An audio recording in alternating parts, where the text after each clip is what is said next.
Hello student, वो भी all fine. आज हम बात करते हैं नेक्स्ट टॉपिक के बारे में। हमारा आज का टॉपिक है एंगल ऑफ कॉन्टैक्ट। क्या होता है?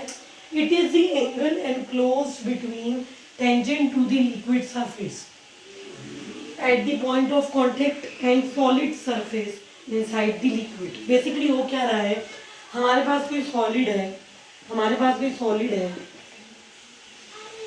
उस सॉलिड सरफेस पर हम लोगों ने फॉर एग्जाम्पल लिक्विड की ड्रॉप ली, हमने उस पर लिक्विड फेंका, हमने ये मेरी सॉलिड सरफेस है। इस सॉलिड सरफेस पर जब हमने कोई लिक्विड पोर किया, कोई लिक्विड उसके ऊपर हमने स्प्लिट किया, तो क्या देखा गया कि या तो वो लिक्विड ऐसे ड्रॉप की शेप ले लेगा या वो इस तरीके की शेप ले लेगा। जो वो पानी हमने एक सॉलिड मीडियम पर सॉलिड पर ड्रॉप किया, तो या तो वो एक सर्कुलर ड्रॉप की, एक स्फेरिकल ड्रॉप की शेप ले लेगा, या वो इस तरीके की जो शेप है वो गेन कर लेगा। यही सिंपल चीज मैंने इन दो फिगर्स में बनाई है। कहते हैं जो angle tangent to the liquid surface और सॉलिड सरफेस के बीच में बनता है, उस एंगल को एंगल ऑफ कॉन्टैक्ट कहा जाता है। ये मेरी सॉलिड सरफेस है अंदर, जैसे ये सॉलिड सरफेस है, मैंने सिर्फ डायग्राम में जो ये वाली अंडरलाइनिंग है, ये चीज है, ये आपको यहाँ शो की है। जो मेन पोर्शन है जहाँ पर सॉलिड और लिक्विड मीडियम की सेपरेशन है, मैंने आपको सिर्फ वो जो जगह है वो शो की है। I have shown those two regions to you only. जो angle tangent to the liquid surface यानी कि ये एंड सॉलिड सरफेस के बीच में बन रहा है एंगल थीटा, इस एंगल को एंगल ऑफ कॉन्टैक्ट कहा जाता है और इसे थीटा से डिनोट किया जाता है। अब इस केस में तीन तरीके के इंटरफेस जो है वो अपने रोल प्ले करेंगे। इस केस में तीन तरीके के इंटरफेस जो हैं वो अपना रोल प्ले करेंगे। एक है लिक्विड एयर, एक है सॉलिड एयर और एक है solid liquid. Liquid air, solid air और सॉलिड लिक्विड। जो surface tension corresponding to liquid air phase है या लिक्विड एयर इंटरफेस है वो SLA से मैंने डिनोट किया है। जो surface tension solid air interface से रिलेटेड है उसे मैंने SSA से डिनोट किया है, और जो इंटरफेस या जो surface tension solid liquid interface के कॉरस्पॉन्डिंग है उसे मैंने SSL से डिनोट किया है। तो सीधी सी बात है कि यहाँ पर तीन तरीके के जो हमारे सरफेस टेंशन है वो अपना रोल प्ले करेंगे। SSL, SLA और SSA तीन तरीके के जो इंटरफेस हैं, तीन तरीके के जो सरफेस टेंशन है, तीन इंटरफेस की वजह से वो अपना रोल यहाँ पर प्ले करने वाले हैं। अब जो तीन इंटरफेस हैं वो मैंने आपको डायग्राम में भी शो किए हैं। अब क्योंकि हमारा मॉलिक्यूल जो है वो इक्विलिब्रियम है, हमारा लिक्विड रेस्ट पर है, नेट फोर्सेस क्या होंगे, 0 होंगे, तो उसका जो मॉलिक्यूल है वो इक्विलिब्रियम कंडीशन उसमें रहना चाहिए, इक्विलिब्रियम कंडीशन अटेन्ड वहाँ पर होनी चाहिए। तो for the liquid to be in equilibrium, जो नेट फोर्स सरफेस टेंशन की वजह से लग रहा है वो 0 होना चाहिए। मैंने बताया था पहले, मैं बहुत बार बता चुकी हूँ, equilibrium simply means the net force will simply become equal to 0। Net force 0 हो जाएगा, या मैं यूँ कहूँ कि SSL plus SLA cos theta SSA के बराबर हो जाएगा। अभी SLA cos थीटा कहाँ से आया भाई? हम तो अभी तक सिर्फ SLA की बात कर रहे थे, SLA cos थीटा कहाँ से आया? इस SLA को दो कंपोनेंट में ब्रेक नहीं कर सकते, रिजॉल्व नहीं कर सकते। SLA cos थीटा और SLA sin थीटा पढ़ा हुआ है ना पहले हमने। मैं SLA जो कंपोनेंट है उसको दो कंपोनेंट्स में cos थीटा और sin थीटा यानी कि SLA cos थीटा और SLA sin थीटा कंपोनेंट में ब्रेक कर दूंगी, तो मैं कह सकती हूँ कि SSL प्लस एस एल ए कॉस थीटा बराबर होगा एस एस ए के, क्योंकि लिक्विड इक्विलिब्रियम में है। एस एल ए cos theta plus S S L बराबर होगा एस एस ए के, क्योंकि लिक्विड इक्विलिब्रियम में है। अगेन ये टर्म कैसे आई है मेरे पास, मैंने जो सरफेस टेंशन है लिक्विड एयर इंटरफेस वाली, उसको मैंने कंपोनेंट्स में रिजॉल्व किया है। कॉस थीटा और साइन थीटा कंपोनेंट में मैंने उसे रिजॉल्व किया है। यहाँ से मेरी कॉस थीटा की वैल्यू कितनी बन जाती है, cos theta is equal to S S A minus S S L by में S L A. This is the value of cos theta, S S A minus S S L minus S L A. ये cos theta की value, या हमारा जो अगर हमारा angle 90 से बड़ा है, एंगल ऑफ कॉन्टैक्ट 90 से बड़ा है या एंगल ऑफ कॉन्टैक्ट 90 से छोटा है, तो उसका फिजिकल मीनिंग क्या है, किस तरीके की जो सिचुएशन है वो अराइज होगी। अगर हमारा एंगल ऑफ कॉन्टैक्ट यानी कि थीटा 90 से बड़ा है या 90 से छोटा है, तो उन केस में क्या देखा जाएगा उसके बारे में हम लोग बात करते हैं। Let us talk about that situation now. अगर S S L S S A से बड़ा है, अगर S S L S S A से बड़ा है तो कॉस थीटा नेगेटिव हो जाएगा, या मैं यूँ कहूँ कि कॉस थीटा की वैल्यू जो है उस केस में 90 से ज़्यादा होगी, क्योंकि जब कॉस थीटा की वैल्यू 90 से ज़्यादा होती है तो वो नेगेटिव वैल्यू जो है वो एक्वायर करता है। तो इस केस में बेसिकली क्या होने वाला है कि जो मॉलिक्यूल्स हैं लिक्विड के वो स्ट्रांगली अट्रैक्ट होंगे to themselves and they are weakly attracted to solids. उनका जो सॉलिड के साथ इंट्रैक्शन है वो बहुत कम है, उनके साथ जो उनका अट्रैक्शन है वो बहुत कम है, और इस केस में सॉलिड लिक्विड इंटरफेस बनाना बहुत मुश्किल है। It is difficult to create a solid liquid interface, और you can say an energy is required to create the solid liquid interface और लिक्विड सॉलिड इंटरफेस। अगर मैं बात करूं सेकंड केस की जिसमें S S A S S L से बड़ा है, तो वहां पर कॉस थीटा मेरा पॉजिटिव हो जाएगा, कॉस थीटा मेरा पॉजिटिव हो जाएगा। और कॉस थीटा पॉजिटिव कब होता है, जब कॉस थीटा की वैल्यू या मैं यूं कहूं जब थीटा की वैल्यू जो है वो लेस देन 90 होती है। जब थीटा की वैल्यू लेस देन 90 होती है, जैसे 60 डिग्री 30 डिग्री 45 डिग्री 0 डिग्री, उन सब पर कॉस थीटा की वैल्यू पॉजिटिव होती है। उन सब पर जो मेरा कॉस थीटा है वो पॉजिटिव होता है। तो इस केस में बिल्कुल रिवर्स होने वाला है पहले वाले केस से। इस केस में जो लिक्विड के मॉलिक्यूल्स हैं वो स्ट्रांगली अट्रैक्टेड है to the solid molecules. The liquid molecules are strongly attracted to the solid molecules and it is easy to create a liquid solid interface। मैं यूं कहूं कि हमें कम एनर्जी चाहिए, we require a less energy to create the liquid solid interface। तो हमने बात की यहाँ पर एंगल ऑफ कॉन्टैक्ट के बारे में कि एंगल ऑफ कॉन्टैक्ट क्या है, एंगल ऑफ कॉन्टैक्ट क्या सिग्निफाई करता है, किस केस में हमें ज़्यादा एनर्जी चाहिए होगी और किस केस में the less amount of energy is needed। किस में ज़्यादा चाहिए तो किस में कम चाहिए। आगे चलते हैं। नेक्स्ट है हमारा rise of liquid in capillary tube. Basically capillary tube क्या होती है, it is nothing but a tube which is open on both the sides. एक ऐसी ट्यूब जो दोनों साइड से खुली हुई होती है, ओपन होती है, और उस ट्यूब में कुछ लिक्विड्स के लिए लेवल राइज भी हो जाता है, तो कुछ लिक्विड्स के लिए लेवल जो है वो लोअर डाउन हो जाता है। एक ऐसी ट्यूब जिसको जब लिक्विड्स में डिप किया जाता है तो कुछ लिक्विड्स में तो जो लेवल है लिक्विड का वो राइज हो जाता है, तो कुछ में फॉल हो जाता है। ठीक है, अब अगर मैं बात करूं कैपिलरी की, तो कैपिलरी जो है बेसिकली ग्लास ट्यूब है। जैसे ये ट्यूब है, बहुत पतली सी बेसिकली ये ट्यूब होती है, बहुत पतली ये ट्यूब रहती है।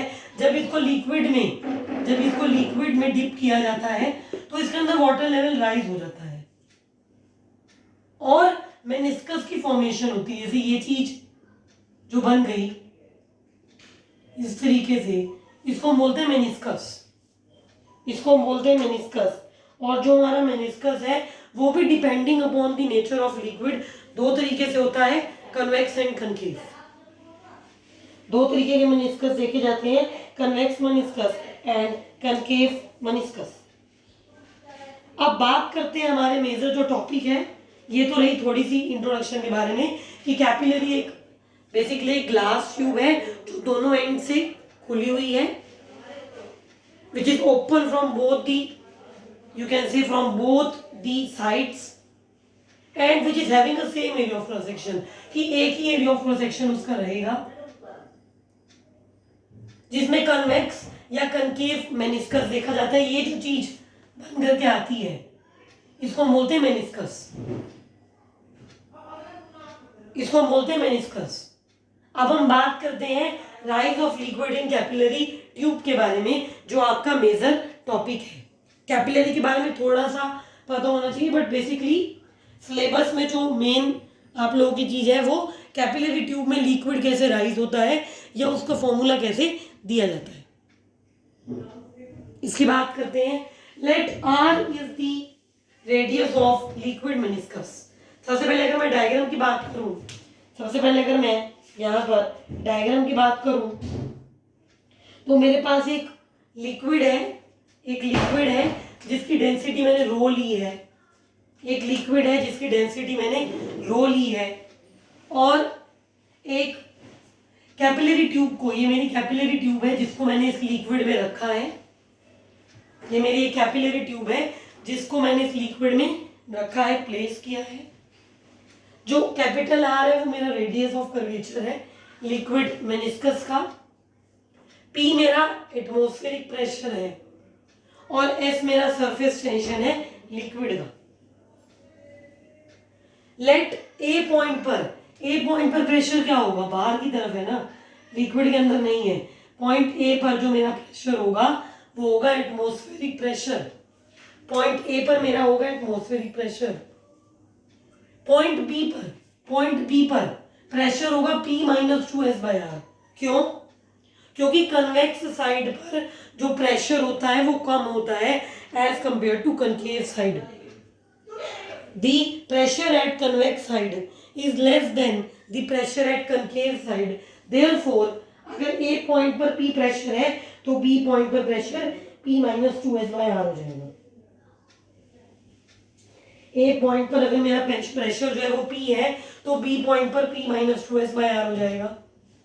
अब अगर मैं बात करूं C और D पॉइंट पर, तो दोनों ही पॉइंट्स पर जो प्रेशर है, दोनों ही पॉइंट्स पर जो मेरा प्रेशर है वो P ही है। दोनों ही पॉइंट्स पर जो मेरा प्रेशर है वो मैं P ही लेकर के चल रही हूं। अब पॉइंट B और पॉइंट D जो है, पॉइंट B और पॉइंट जो D है वो दोनों एक ही हॉरिजॉन्टल प्लेन में लाई कर रहे हैं। और पास्कल लॉ कहते हैं कि जब कोई दो पॉइंट एक ही हॉरिजॉन्टल प्लेन में लाई करते हैं तो उन पर सेम प्रेशर रहता है। बट यहाँ पर तो B पॉइंट पर और D पॉइंट पर अलग अलग वैल्यू है भाई प्रेशर की। यहाँ पर B पॉइंट और D पॉइंट पर अलग अलग वैल्यू है प्रेशर की। इस सिचुएशन में हम लोग जो लिक्विड का प्रेशर है उसको लेकर के नहीं चल रहे। किसी के दिमाग में ये आ सकता है कि हमने D पॉइंट पर लिक्विड की प्रेशर की बात क्यों नहीं की। हम यहाँ पर लिक्विड की प्रेशर की बात नहीं कर रहे, हम यहाँ पर मेनिस्कस का केस देख रहे हैं। हम सिर्फ ये देखना चाहते हैं कि मेनिस्कस की वजह से, जो हमारा मेनिस्कस है उसकी वजह से प्रेशर का क्या रोल होगा। तो मैंने D पॉइंट पर सिर्फ एटमॉस्फेरिक प्रेशर की बात ली है, D पॉइंट पर मैंने सिर्फ एटमॉस्फेरिक प्रेशर की बात ली है, मैंने लिक्विड प्रेशर की बात कहीं पर भी नहीं की। बी और डी पॉइंट पर प्रेशर सेम होना चाहिए था, क्योंकि दोनों एक ही हॉरिजॉन्टल प्लेन में लाई करते हैं, बट ये प्रेशर सेम नहीं है, ये प्रेशर सेम नहीं है, जिसका सीधा सा मतलब है कि इक्विलिब्रियम कंडीशन नहीं है। नेट प्रेशर सेम होना चाहिए था, नेट प्रेशर 0 होना चाहिए था, इक्विलिब्रियम कंडीशन होनी चाहिए थी, जो नहीं है। तो इक्विलिब्रियम कंडीशन को एक्वायर करने के लिए, in order to have equilibrium condition, the liquid rises up in the capillary so that the pressure at D and E becomes equal. जो लिक्विड है वो कैपिलरी में राइज कर जाता है। यहां तक पहुंच गया भी liquid. The liquid rises in the capillary so that the pressure becomes equal. Pressure को इक्वल करने के लिए जो लिक्विड है वो कैपिलरी में राइज हो गया। अब पॉइंट ई पर प्रेशर की वैल्यू क्या होगी, एक बार ये देख लीजिए। Pressure at point E is nothing but pressure at B plus rho g h और h rho g. Pressure at B plus h rho g. B point पर प्रेशर की वैल्यू थी P minus 2S by R plus h rho g. तो E point पर मेरा कितना net pressure हो गया, P minus 2S by R plus h rho g, P minus 2S by R plus h rho ji.